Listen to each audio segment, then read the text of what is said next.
Hi everyone, thanks for joining us today. My name is John Kornacki. I'm a senior financial strategist here at the Federal Home Loan Bank of Boston. Today we're going to discuss comparing fixed and floating rate advances.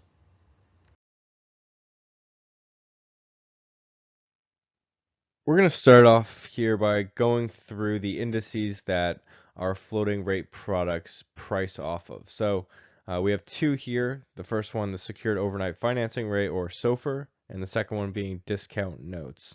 I assume most people are familiar with secured overnight financing at this point, but just to go through it, this has been endorsed by the Alternative Reference Rate Committee, or ARC, as the preferred replacement for LIBOR. So over the last several years, as we've talked, as you know, we've been following in the news of LIBOR secession, SOFR has been the choice there as the replacement, and the Federal Home Loan Bank system has really been a leader in this in this transition over the last several years.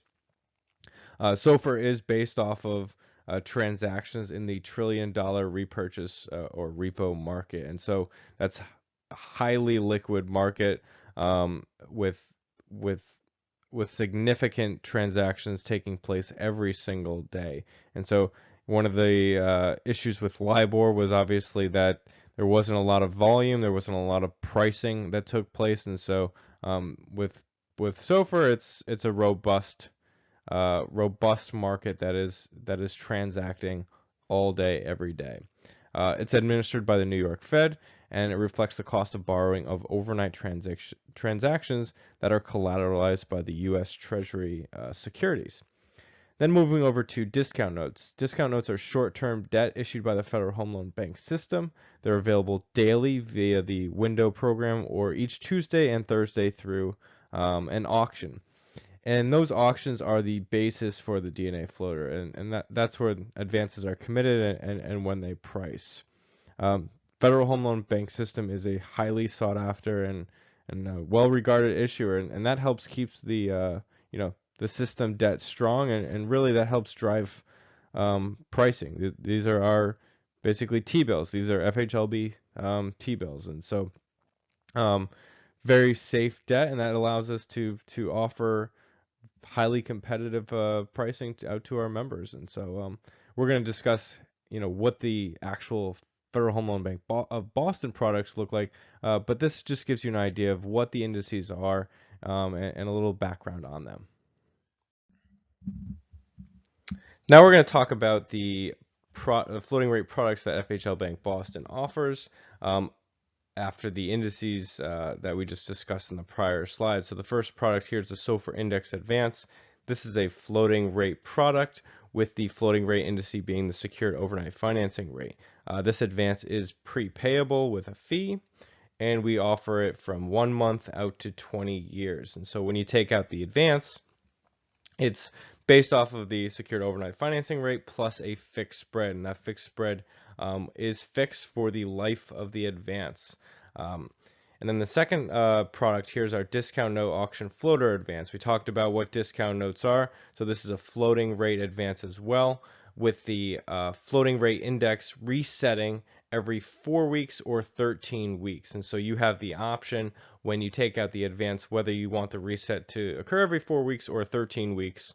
And the great benefit here is this advance is prepayable with no fee at each reset date. So you can have it if you chose a 4-week reset, every 4 weeks you'd have the ability to prepay that advance without a fee. And again, we offer maturities from 1 month out to 20 years.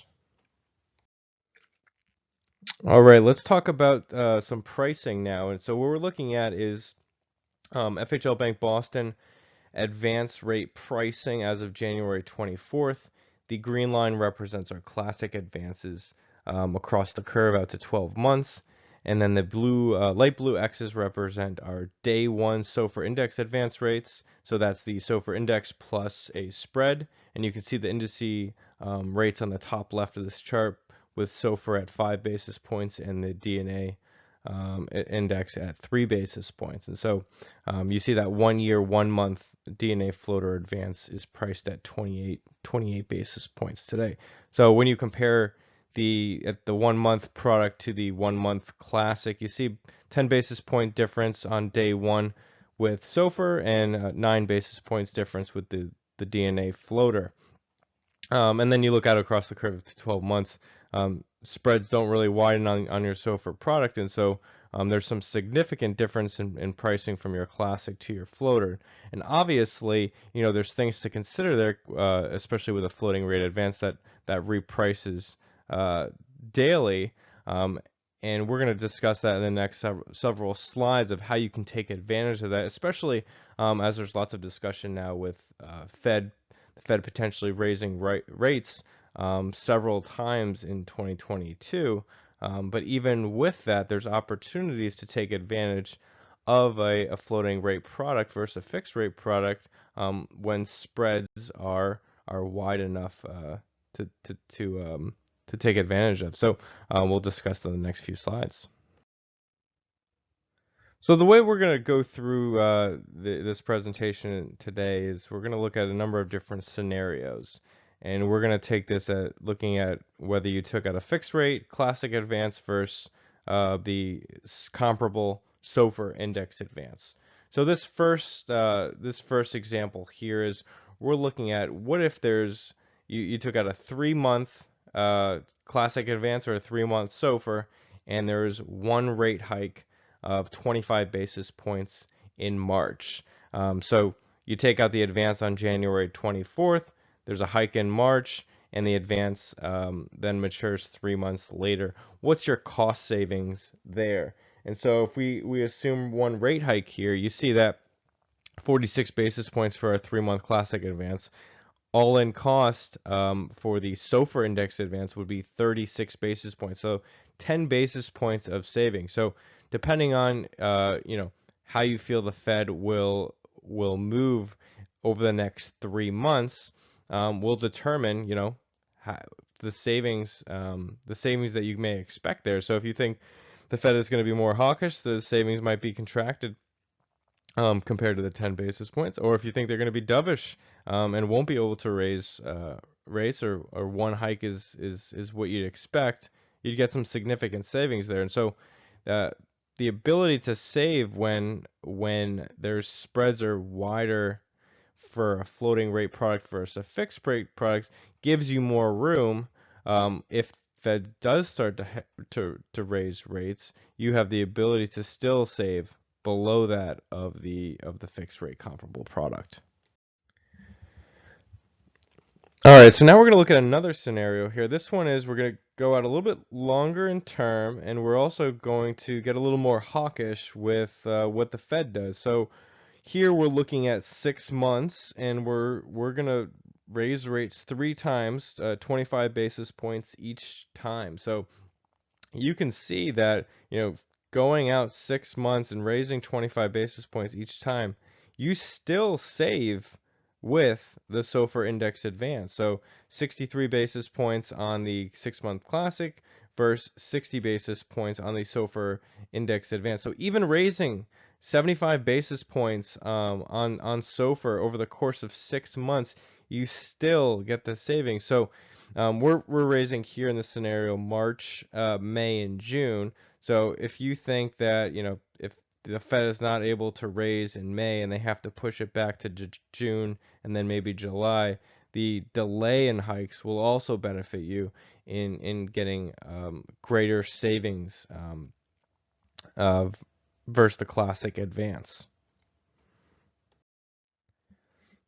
All right, so now we're going to stress things a little bit. So we're going 9-month classic, so much longer term, and we're going to say the Fed gets very hawkish. So there's pressure to raise rates, and they raise faster than even the market anticipates right now. So we're going to say 5 hikes. And so you're going March, May, June, July, and September. And so what happens when you raise 5 times over the course of the 9 months? And you see that you would have saved more with the classic advance. However, it's a modest underperformance when looking at the SOFR index advance. So it's 85 basis points for 73. So you may have thought when you took out the advance the Fed wasn't going to be able to raise as quickly, and they were going to be more dovish and maybe raise once or twice. And unfortunately, if you took out the floating rate advance, they raised 5 times. Um, but you don't lose out as much as you might think you would. Even with five hikes, you're only down 12. You're only underperforming of 12 basis points. So it's one of those scenarios where if the Fed goes slower than you anticipate, you win out a lot more than you lose if they go faster. And we're going to look at that in the next slide. Now we're going to look at and see how do you perform if the Fed is more dovish and they're not able to raise rates as fast as the market anticipates. So we're looking at a 12-month SOFR index advance, so you versus a 12-month classic. So you have 81 basis points on the classic. Now we're saying that the Fed is not going to be able to hike as quickly. So we're in this scenario, we're saying the Fed is going to hike 25 basis points in March and 25 basis points in July. And you see the results here, 22 basis points of savings there. So you significantly outperform the comparable classic when the Fed does not hike as quickly as anticipated. So when you think about, comparing the fixed versus the floating, as we discussed, when spreads are tighter on the floating rate product and you're able to get, more significant savings like now, and when the floating rate advance versus the comparable fixed rate, it might seem counterintuitive to take out a floating rate advance, when the Fed is expected to hike. However, depending on your conviction and how, fast or slow the Fed hikes will determine, what the outcome here is. And so in the last slide we talked about, the Fed is going to hike quicker than expected, and you were underperforming by 12 basis points. Here they're hiking slower than anticipated, and you outperform by 22 basis points. So it's a little bit of an asymmetrical return where in one scenario you lose, but lose out modestly. In the other scenario, you're much better off, and it's a much more significant difference. So it's something to think about here as we're in a steeper yield curve, and even as the Fed is starting to talk about raising rates in the near term.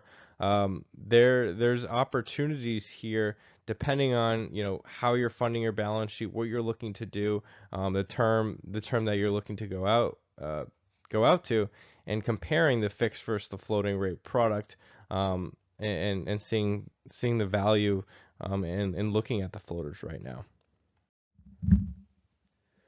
We're now going to switch gears here and look at our DNA floater advance. And if you've listened to some of our other content specifically talking about this product, you'll know that we've mentioned before that this is really an underutilized product by our depository members. And when you look at the chart below, you'll see why. And there's significant opportunity here when you look at it in terms of pricing and the features of the product. And so the green bar here shows our classic advance. So classic advance is priced at 37 basis points. So let's take that 3 basis point discount note index, as we discussed earlier, and say calculate the implied spread.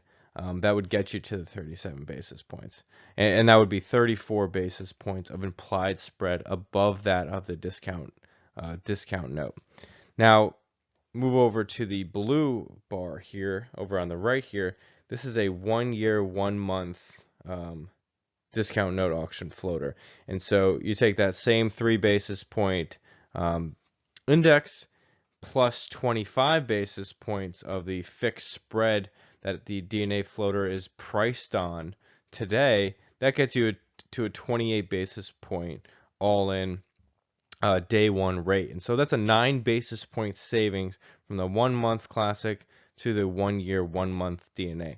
And as I mentioned earlier, this is repricing on a 4 week or 1 month reset. So your rate is fixed for that 1 month. So you can either have a 1 month classic or you have a 1 year, 1 month DNA priced at 9 basis points below.